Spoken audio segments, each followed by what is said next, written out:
Okay. I read Into the Wild by John Krakauer. It's here just while I talk. I'll go through the other slides at the end. It's the cover of the book, which, if you can read that, gives a brief synopsis of Christopher McCandless, who was the boy that died. It's the main point of the story. After graduating from Emory University, he goes on an expedition to Alaska and eventually starves to death. The book was written, of course, after he died, so none of his words are in the book. It's all based on accounts of people that knew him and people that met him along the way. If I had to pick one character that Chris McCandless, the main character, is most like, it would have to be Holden Caulfield. There are many simple similarities, and then there are deeper ones. First, I'm going to get into the simple ones that are unmistakable and specific. First, both of the characters, Holden and Chris, left a school at the beginning of their expedition. Holden went all over the place. Chris went all over the place, but specifically to Alaska. Even though Chris graduated from Emory with honors, magna cum laude, and Holden was kicked out of school. Both the schools kept them separate from their parents and created a more distant relationship from their parents, which I think had a lot to do with their personality. Being, they sort of were individualists and sort of took care of themselves. They both went on their trips very unprepared. Holden couldn't afford things, he didn't have a fake ID, so he had trouble buying alcohol, and Chris died. He didn't have enough food. He carried a 25-pound bag of rice, which is all he had, and then he died. And both of them, in their trips, and the so-called planning, which both of them didn't plan much, didn't really involve anybody else. They just kind of made all the decisions for themselves. And that's pretty much it for the simple similarities between the two. Big theme in Catcher in the Rye is formation of identity, the formation of Holden's identity. And Into the Wild is pretty much all about forming Chris's identity. He's been going to school all his life. He went to high school and then college. And now he's done with college and he just doesn't know what to do. And this is how he decides to find out who he is.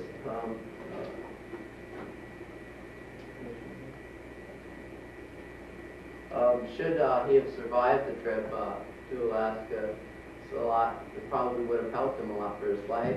Throughout the course, he learned a lot. Some people speculate that it was sort of a suicide mission, because in one of his letters he wrote, "If I don't survive, you're a great man," to a guy that he worked for in North Dakota along the way. That it was a suicide mission, but I believe, along with the author, John Krakauer, that it was a terrible mistake, that he meant to survive and that this would have helped out his life a lot. With John Krakauer, who wrote the book, he's never originally like a book author. He's a writer for Outside Magazine, and he wrote an article on that. I'm not sure how long it was in the magazine, but it was about 8 or 10 pages on the internet. I printed it out. He just got so much back between people thinking that Chris, the main character, was noble and like had this great cause, but the majority of them say that it's ridiculous that this kid is retarded and he shouldn't get all this response, that he doesn't deserve it. And after getting all that, decided to write a book, and it became an instant bestseller. And I enjoyed the book thoroughly. Okay. Now I'll just show you a little pictures to get the idea. This, of course, is the title. And as we have here, if you can see that, that's Chris. His picture he took with a Polaroid camera that he brought along with him. Not a Polaroid, throwaway camera. And there's that. This is just a big cutout. It's a picture. This is the box behind him where he lived in. This, of course, this Fairbanks 142. 3 of these buses were towed out there into the wilderness when they were for construction workers to work on a trail. And they towed 2 of them back after they realized that they couldn't build the trail, but they left this one for moose hunters and anybody going through there. once part of the Fairbanks transit system. Here's a picture that Chris took. The one above was taken by another photographer. There it is. Alright, we got, yeah, this is a modern picture right here, the Stampede Trail. This is, of course, in the winter. He traveled it in the spring, and what it looks like dog sleds go through there. It's actually part of the Iditarod race. Go through the Stampede Trail. This is John Krakauer. He looks like sort of an outdoorsy kind of guy. And here we go. This, you might find it. Okay. Graduated from Emory University in Atlanta. He goes here, goes down to here, goes back up, and goes over here, Detrial Wash. Sort of goes, mingles around this area. He goes up here, through here, goes to Cut Bank. Cut Bank is where he spent a long time working on the farm. Goes down to Grand Junction, back around. I don't know why I put it down that far. But he goes to Detrial Wash, and then eventually from there, he sort of, that was all a slow trip throughout the course of a year or two, and then just kind of shoots his way back up to here. Just, it's kind of blurry.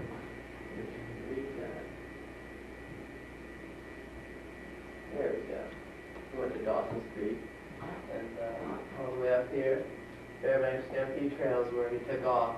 He made it about 8 miles, I believe, down the Stampede Trail, just to the bus, and his body was found about a month and a half after he died, and weighed 63 pounds. He starved to death, so it looked like from left. He only made it 8 miles? No, that's how far he planned on going. It was 8 miles from the start of the trail to the bus. And that's where he wanted to stay. He wanted to stay at the bus. Oh. How do you know the bus was there? Just coming in there now. So, wait a second, is this a how did he get true his story? picture in front of the bus if he never made it? What? No, There's a He picture didn't of make it to the bus. He died at the bus. He died in the bus. Is this a true story? I guess. Yes, this is a good story. It Will, happened what in you want to say? 95, I believe.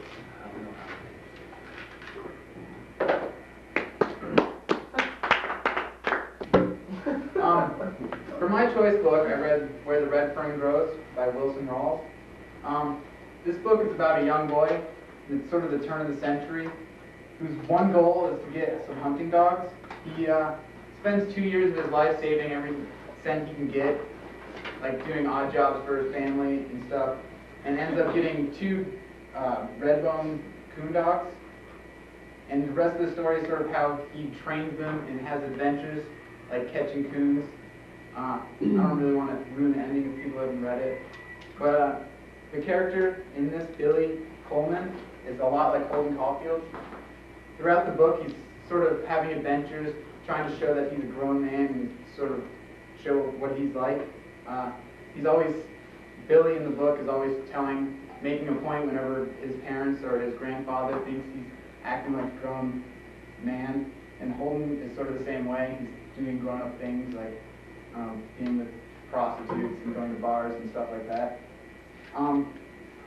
They both sort of start out, like Holden and Billy both sort of have their adventures, and in the end, some tragedy sort of strikes. Holden ends up going to a mental institute, and in Billy's case, his dogs have an accident and end up getting killed.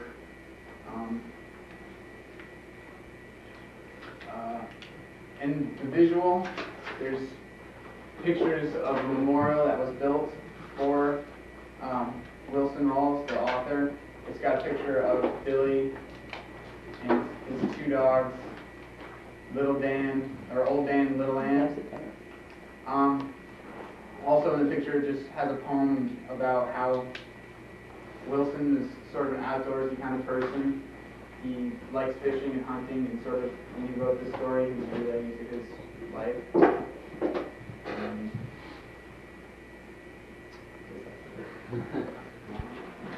My hobby.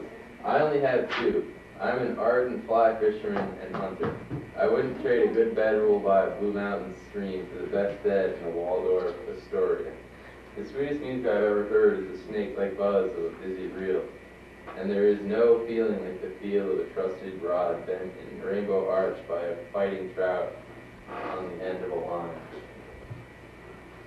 Also, a movie was made about this book in like 1975. It just sort of has the characters in it were sort of what Wilson portrayed as the characters in his book. And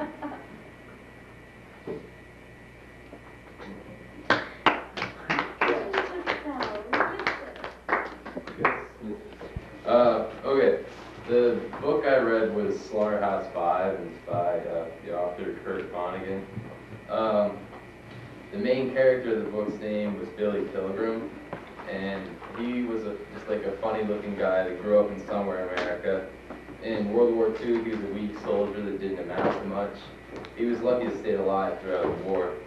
Before he left for the war, Billy had a pretty regular life. He was studying to be an optometrist, which is somebody who fixes people's eyes, gives them glasses and stuff.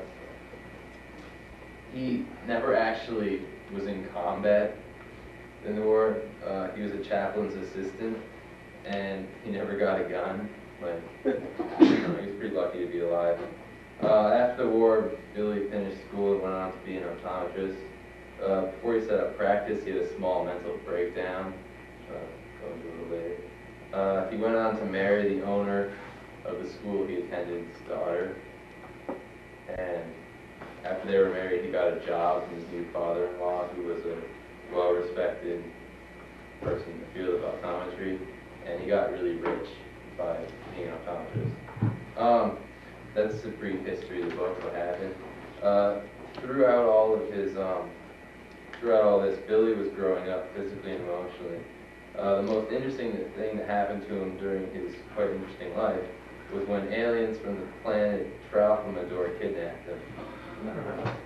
While he was there, he learned their concept of time in the fourth dimension, which is that like time is like negatives in film. Every moment is a different picture, and you can go and look at any picture you want at any time. So there's no present, you know. It's kind of like all there, and you just choose where you want to be. It's pretty weird. After he came to understand that theory the best he could, he began to time travel back and forth throughout his life. So basically, there was never really a present day in the book. It was jumping back and forth. And this made for an odd way of him finding his own identity. He knew how and when he died, and he knew, you know, how his whole life was going to happen, and he knew there was nothing he could do about it. So the way he treated his life was to concentrate on the good moments and try to ignore the bad ones. This is a sharp contrast, I'd say, to how Holden Caulfield treated life. He had to have a dwelling on the sad things that were happening to him, and because of this, Holden always wanted to leave to go to a better place. And Billy, on the other hand, knew how to leave the current moment if it was sad and go to another moment. Because of this, he was a much happier person than Holden. Another similarity I saw was that Billy's adventures in Europe during the war were not unlike some of those that Gulliver made throughout the world in his travels. Billy saw many different cultures, as is common for people in war times. He met a lot of English and Russian and German people throughout, you know, all Europe, and it was all such a contrast to the American culture he was used to that his mind was broadened, and that, you know, helped shape who he was. Another identity-forming experience for him was when he was in the firebombing of Dresden. It did a lot to harden him emotionally. Seeing all the dead people led him to a greater understanding of the fragility of human life. This is kind of similar to how Henry Park would shut himself down to people he had to work on. Henry just treated people as things to be manipulated by him. and this is the way that Billy had to treat dead bodies in Dresden when they're cleaning up. In both cases, the part of the brain was shut down to make it easy for the two men to ignore the disgust they felt in what they were doing. Both Billy and Henry just shoved a lot of emotional baggage into the far recesses of their minds. This is probably one of the reasons that Billy had a mental breakdown in the end. Unlike all the other characters in the books we've read, though, Billy wasn't limited to just one moment in time. He was able to leave the moment he was in to go visit a different part of his life. And I think that this made Billy a much different person than we've read about so far. That's the end. The book Into the Wild by John Krakauer. And here I went on the internet and found some reviews. If you want to look at these, I've got these just to pass around, so there those are. The book is about, it's about a lot of things actually.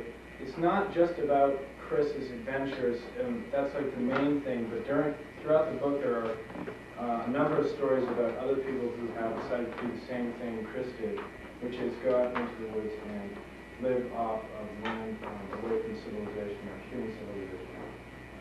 And I thought it was pretty interesting how, well, Chris, as you heard before, Chris graduated from Emerson College in 1990. And he lived in a pretty well. He came from a suburb of Washington D.C., which is not exactly woodsy, I guess you would say. And so he was tired. I guess he became tired of the whole civilization thing, and along with he had a pretty bad relationship with his family. And the biggest connection I saw between two people that we've read about would have been Chris McCandless and Holden Caulfield, because he and Caulfield both had a bad relationship with their family. But another thing I had to hand out was a big thing was Chris had a really strong relationship with his sister. And actually, can I have one of those? And he says in the book, he didn't get along with his family. Actually, this is from one of the people that knew him. He didn't get along with his family, but he never said much about any of them except Corinne, his little sister. He said they were pretty close. She said she was beautiful, and when she walked down the street, guys would turn their heads and stare. That, I saw that and immediately thought of Holden Caulfield. It's sort of exactly like what he felt about his little sister. So that was a pretty big connection, I felt. Another thing was the fact that they both were considered moderately crazy. A lot of people wrote to John Krakauer and said that they felt the only reason he went out was because he'd become mentally insane in a certain way. Not extremely, but I guess you would have to be to try something like that. And then, of course, Holden Caulfield, who ended up being insane. So that was another pretty clear connection. But other than that, I'd say their random thought process was similar as well. They both tried things that seemed to be spur of the moment type things. Like at one point, Chris got in a canoe and canoed into Mexico, and then just for the hell of it, and then came back and just came back again, and then he dumped his car in I think Yosemite and burned all his money, and that's when he started his trip off. And it sort of relates to what what Holden Caulfield wanted to do, and wanted to go run away with Jamie. Sally. He wanted to run away with Sally and do whatever you want to do within Pierson. So those were the big connections I found between the book, and I liked it a lot. That's all I had to say.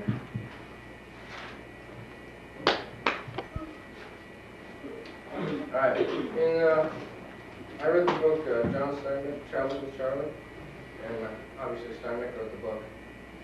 And in 1960, he decided that he wanted to go just like across the entire country, because he wrote lots of books about, you know, the area, and he realized that he never really traveled and he never saw all the places that he went to. So he decided that he'd travel around and meet people there and see what it was like. So he travels, or he gets a guy to build him kind of like an RV, but it's just like on the back of the truck. And he takes this little blue pool with him, blue French pool, and he talks a lot about his personality throughout the trip. So when he travels with him, they start off, I think, up in the east somewhere, and he goes farther north and then across towards the west. And took a lot of supplies with him and all that kind of stuff, whatever.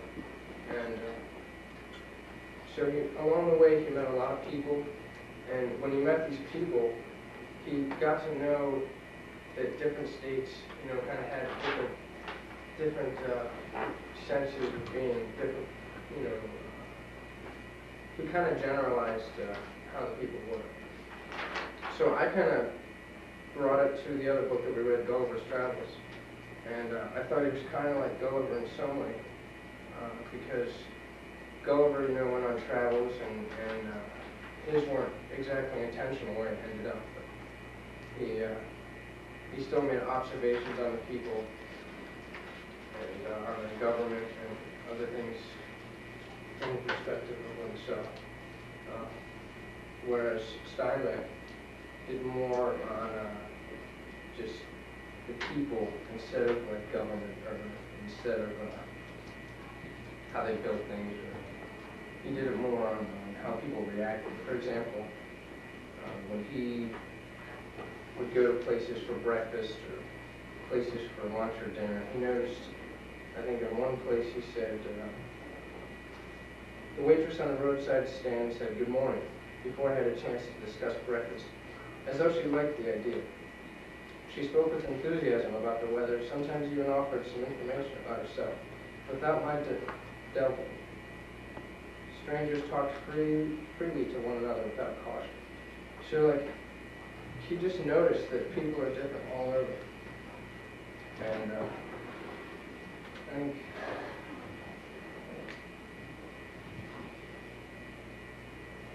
they also, both Gulliver and Steinbeck, went into the places where they did with open minds. And they went with respect and with just complete, like, openness to observations.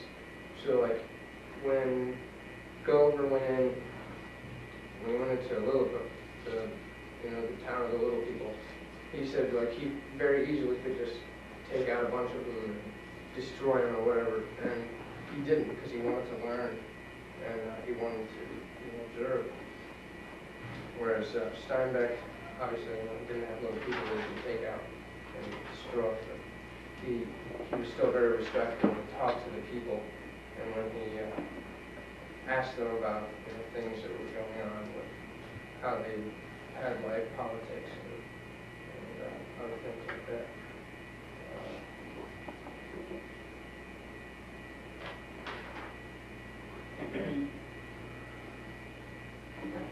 So they also, both of them had like hardships and encounters, with different people. And I found this kind of funny. When Steinbeck was traveling, he came back from Niagara Falls, and he wanted to cross the border into Canada, just like part of it, not the entire thing. And it would have been like, I think, a quarter mile to go from one borderline to the other, back into the U.S. And otherwise he would have to backtrack, like, I think maybe 20 miles or something like that, or more. and they told him that his dog needed a vaccination before they took him out. And he just decided to go anyways. When he got to the other side, the U.S. wouldn't let him back in, and he had to go all the way back. And just Gulliver had, you know, a lot of troubles on the way. And basically, I thought this was a really good book, something that I got really interested into, because there's something that you could relate with. Because when I get out and travel and I want to go, you know, get a truck or whatever and take off and see the world. I think it was a pretty good book. Oh, Christian? who's Charlie? Charlie was his dog. The little French poodle. Was it a guy or a girl? I think it was a guy. That's the name, Charlie. What? Some girls know Charlie. Yeah, he was on time. Alright, well, then I'm wrong. So, yeah, also, like Gulliver's Hardships, what I forgot to mention, he had problems, like, with Lilliput when they had the fire. He beat on the structure, on the princess's house. That wasn't good. So, I guess they both had encounters with problems. They both, you know, were quite observant in their travels. And so that was my comparison. And, yeah, I thought the book was, I haven't quite finished it yet, you know. I don't know if you, maybe 12 pages left. But any other questions?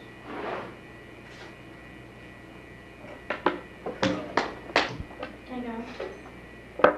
I read So Far Gone by Paul Goldiing. If Jack Connors existed in today's society, the sight of his face flashed across television screens would be enough to instill fear in the heart of most Americans. Killing one's mother, father, and grandmother are considered horrific, even to the most feeble of minds. But after reading the book So Far Gone by Paul Goldiing, you see that, in this case, Connors is as well a victim. In the first chapter, we are introduced to the narrator, a man by the name of Jack Connors. He's in his late 30s and grew up in Newton, Massachusetts.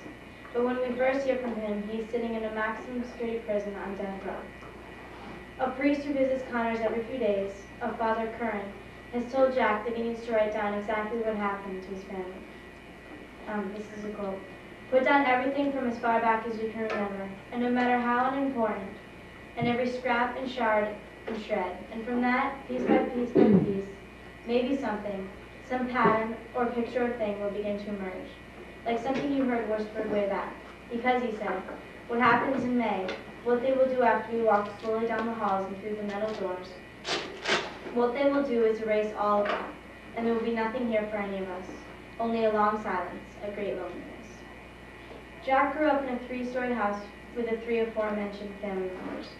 His mother and father and himself lived in the upstairs of the house, while his grandmother, and for the first half of the book, his grandfather lived downstairs. From the start, you know Jack is an abused child. For days at a time, his grandmother locks him in the basement and several times throws him down the stairs, and once even has to call the hospital. Jack is a quiet boy, always sneaking around, or just sitting in the shadows watching his parents and grandparents. In the other books we have read, most of them concern boys or men trying to find their identity. Henry, a native speaker, Invisible Man, and Holden Caulfield in Catcher in the Rye.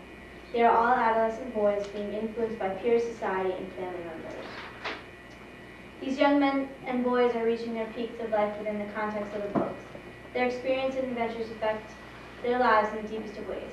Jack Connors suffers of mental illness due to this lack of love and amount of abuse, whereas other boys we have read about have also been a little crazy. Invisible Man ends up in a hole with light bulbs, Gulliver sees little people, and Holden Caulfield, of course, ends up in an insane asylum. Jack is the only one pushed to such drastic measures. In the end, he ceremonially suffocates his family, folds their arms across their chests, and waits about 3 weeks before calling the police. Growing up in the Connors house hold must have been hard on young Jack. He was at an age at which most men are very impressionable, and to have those horrible things happen to him must have left many deep emotional scars. In the end, Jack Connors is executed with Father Curran at his side as he walks down the long hallway to death. So Far Gone is a book which portrays both the monstrous and humane side of a prolific killer who wasn't allowed the luxury of finding his own identity. How do you suffocate his family again? How did he suffocate? How? Like from his basement. Oh. His mom. So they wouldn't let him move over the border? I read Breakfast of Champions by Kurt Vonnegut. It's his book. I'll pass it around so you don't have to look at it. There's drawings in it. It's a fiction story